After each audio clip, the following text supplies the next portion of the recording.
Hey, what's up, guys? Welcome back to Populist Podcast. I'm Chase, I'm Charles. and today we're joined by New Hampshire gubernatorial candidate Andrew Volinsky. Thanks for coming on today. Oh, thank you. Good to meet you guys. All right, so to get the ball rolling, do you want to go ahead and start us off by telling us about yourself and why you're running for governor? Yeah. So my name's Andru Volinsky. We're in the midst of a COVID economic, education, climate change crisis. All of this happening at the same time. Here in New Hampshire, we've had a real crisis in funding education. Almost 30 years ago, I sued our state over how poorly we fund education, and we won over and over again.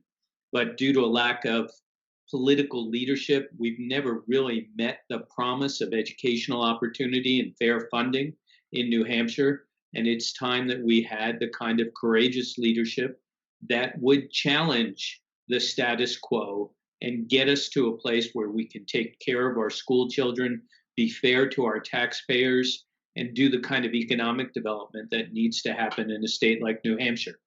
So I'm running for governor because others have failed to lead.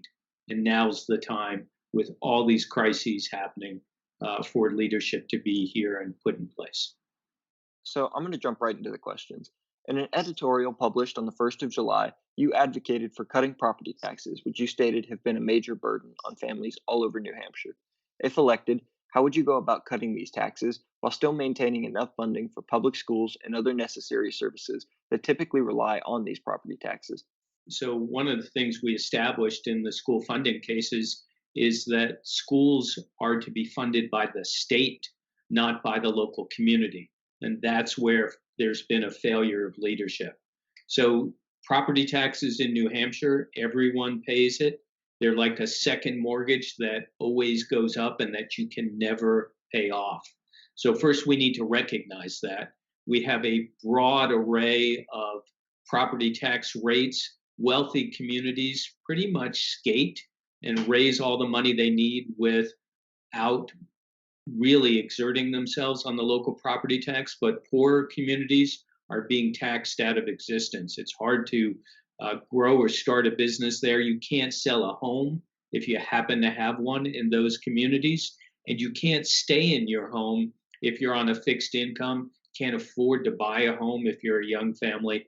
That's part of the problem. So we need to make clear that that's what's happening. And then we need to develop a system where everyone pays their fair share. Mitt Romney has a big old mansion on the lake, and he pays some of the lowest property taxes anywhere in our state. And it's half of what a school teacher pays in Manchester, our biggest city. It's a third of what someone between jobs pays in a place like Claremont, New Hampshire, or Berlin, New Hampshire. So the goal has to be set and followed that everyone pays their fair share. All right, so continuing on with the topic of education, on your website, you claim that, quote, we must focus on building careers in the areas of greatest need and eliminating barriers for expanding fields like nursing and early childcare. Considering the fact that New Hampshire is already ranked by US News as having the fifth best education system in the country, while also having the third best K through 12, how exactly would you improve on this as governor? So those are averages. So in wealthy communities, we have schools that rival the best private schools in the nation. But we also have schools in the poorer communities where they don't have science teachers, where there are no foreign language teachers, where there are no AP courses, where the most diverse city we have, 43% diverse, Manchester, New Hampshire, spends thousands less than the state average on its students. So those averages mask a lot of shortcomings. The way I would address the need to build career development ladders for nurses and childcare workers is through our community college system. I would we have some of the highest tuitions for community college and for college and university. So New Hampshire has the distinction of being 50th in the nation in state support for K to 12 education and 50th in the nation for college and university support. And that results in some of the highest tuitions in the nation. And we are number one in student debt load for colleges and universities. So I would start by making community college free for those pursuing specific careers like nursing assistants, like childcare workers. We should get them 2 years associate's degrees without charge. That'll build that workforce and attract and keep young people in New Hampshire. New Hampshire is one of the most quickly graying states in America. And a lot of that relates to our school systems and our inability to keep students in state for community college or college and university. All right, so in recent weeks, some of your past comments regarding two of Governor Sununu's statewide political appointees have been subject to backlash. The two individuals in question were both African American, and as a result, your criticisms regarding their lack of qualifications have been called microaggressions. In a time marked by increased scrutiny in matters involving race and systemic inequalities, what would you say to voters worried about your commitment to fight for marginalized communities in your state, and how exactly do you plan to address these incongruities? So let's start with Black Lives Matters. Black Lives Matters issued 7 demands a little over a week ago about systemic racism in New Hampshire. Our governor, Chris Sununu, denies that there's systemic racism here. I quickly endorsed the Black Lives Matters demands and then offered suggestions on how we go further. So we need to do it. I think of it in 4 areas. First, with law enforcement. We need to demilitarize and diversify our law enforcement personnel in New Hampshire. We need to teach implicit bias training. I've undergone that training myself. We need to recruit from out of state so that we get more of a diverse population of law enforcement. Healthcare.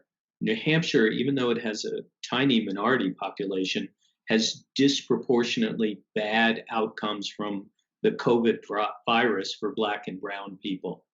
I happen to have spent 6 years on the board of the Manchester Community Health Center, and I think that's the right model for primary and preventative care. It's a federally qualified health center, which means that the client population has to be represented on the board of the health center. And so I served with a number of new Americans on that board and learned a great deal. There are parts of New Hampshire where you can't have a baby because there's no obstetric care. We need to improve on that a great deal. Education, I've already mentioned that our most diverse city has the lowest school spending, but money's not enough. We need to have ethnic and racially diverse curricula. And then if we're going to get beyond systemic racism, we can't have all the teachers being white. We need to have a diverse teaching corps and a diverse administrative corps. And the last point I'd make is income inequality. New Hampshire doesn't have a minimum wage, which means we default to the federal minimum wage, which is 7.25. We need $15 an hour. We need it now. And from that, we'll build a workforce that can have a livable wage in New Hampshire and lift everyone up. All right. So, touching back on something you already touched on before, healthcare, you have called for a universal healthcare system to be implemented statewide. This would make New Hampshire the first state in the country to have health coverage for all. It should be said that a neighboring state, Vermont, tried to implement universal coverage 10 years ago, but ended up abandoning the idea in 2014. What do you think went wrong in this instance, and how would you try to legislate your goal with this in mind? So we are different states, although we're neighbors. You need the support of the governor for universal basic human right health care to be implemented. And since I support it and the Vermont governor at the time did not, that starts us on a better foot. New Hampshire has a series of what are called healthcare risk pools. So all of the towns and cities and school districts, the university employees, and the state employees are all in risk pools. I think we can adopt legislation that increases the availability of those risk pool access for people who are uninsured. We already have expanded Medicaid, and a lot of the people who are being treated through our health centers are on Medicaid. So I think if we marry those two concepts together, and I have pretty deep experience with both the federally qualified health centers and the risk pools, we can create opportunities for coverage for it's approximately 70,000 people who are uninsured in New Hampshire. So, the most recent fundraising numbers for your campaign show a bit of a mixed bag. Despite far surpassing opposing Democratic candidate Dan Feltus's donation total with your own whopping 8,332 contributions, your campaign was left in the dust in terms of cash, receiving just over half that of the Feltus campaign. How do you plan to make up this deficit in fundraising in order to claim victory in September and ultimately in November? I don't think you have to be the highest fundraiser to win in September, um, which is when our primary is. I don't take corporate PAC money. I've refused fossil fuel money. And you're right, we smashed all the records on the number of contributors. They're mostly small dollar contributors. It's the Bernie Sanders model, which means I can go back to them and ask for further contributions. I don't have a lot of contributors who write checks with commas, which is what Dan Feltus has done. I think when you do that, when you take corporate PAC money, which is what Feltus has done, when you exploit loopholes in our campaign finance system, it it makes it impossible for you to make a contrast with the governor, who has perfected the art of cheating on the campaign finance front. And so I think we're in a better position. We need enough money to compete. I've raised more money than any progressive has ever raised in New Hampshire. Period. End of sentence. I've had more contributors than any gubernatorial candidate in the primary and general cycle combined, by a lot.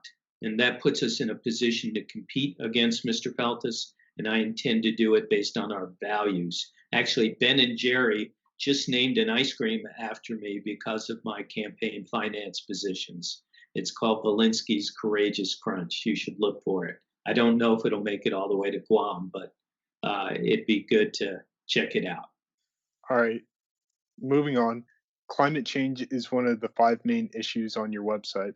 You have called for a Green New Deal in order to make the switch towards renewable technology, and you have also taken aim at Governor Sununu's climate policies. However, New Hampshire already has the fourth lowest carbon emissions per capita of all the states. In your eyes, what other actions need to be taken in order to continue to move towards complete carbon neutrality? So New Hampshire gets 1% of its energy from solar. Vermont, our neighbor, gets 12%. We're last in northern New England on solar and wind power. We need to improve on both of those fronts. We also need to work on conservation. So if I'm elected governor, within the first 60 days, I'm going to create the Agency for Climate, Energy, and the Environment and coordinate all of the state efforts to get the state carbon neutral by 2030. That would make a big deal. I happen to be grandfather. I've got two grandsons.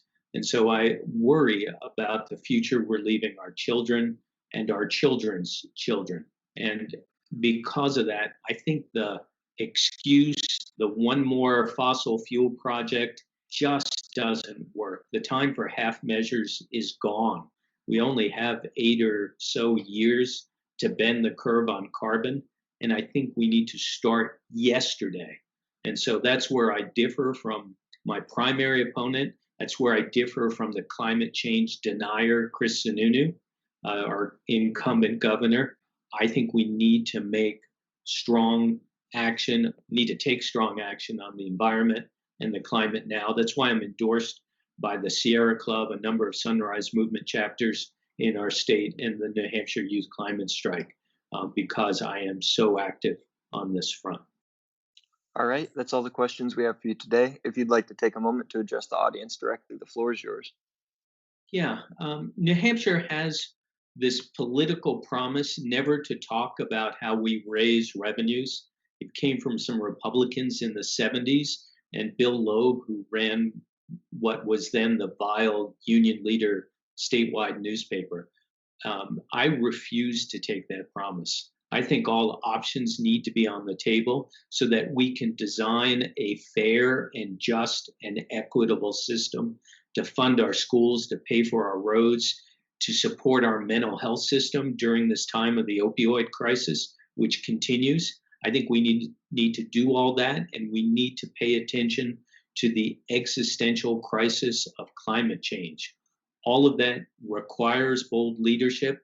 We're at a crossroads. And if I'm governor, I'm going to lead New Hampshire forward in a way that brings everyone with us and leaves no one behind.